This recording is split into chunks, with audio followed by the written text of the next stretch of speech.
Aujourd'hui, on vient présenter nos projets de recherche-création qu'on a développés avec notre équipe de recherche. Aujourd'hui, on vous parlera de Nymphéas Survey, qui est le projet de Carole Brandon, qui est une enseignante-chercheuse de notre université.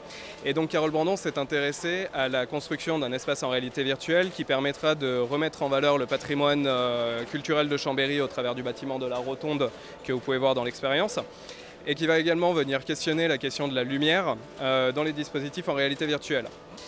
Donc on va être immergé dans un espace entièrement blanc dans lequel on aura une structure en fil de fer qui est justement la rotonde, dans lequel on va pouvoir passer à travers des sphères vidéo qui sont des captations vidéo des espaces de la rotonde qu'on a ensuite passé en captation thermique.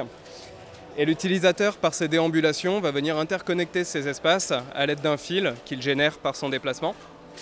Et par l'interconnexion de ces espaces, évidemment, on va créer des jonctions, une nouvelle narration et des entre-espaces, ce qui est vraiment notre thème de recherche.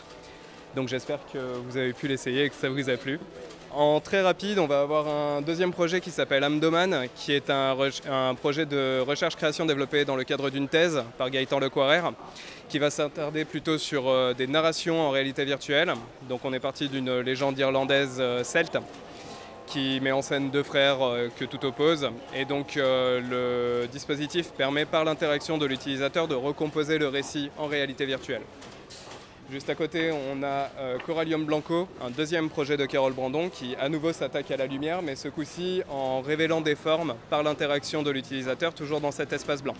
On va appuyer sur la manette, se déplacer, ça va nous générer des formes, et en regardant à travers ces formes, on découvre l'espace. Et le dernier projet, ça sera Iril, développé par mon collègue Marc Vera qui est juste là-bas, qui lui va plutôt s'attarder à la création de mondes oniriques, chacun orienté autour d'une notion qui lui est propre. Donc il y a 5 mondes au total.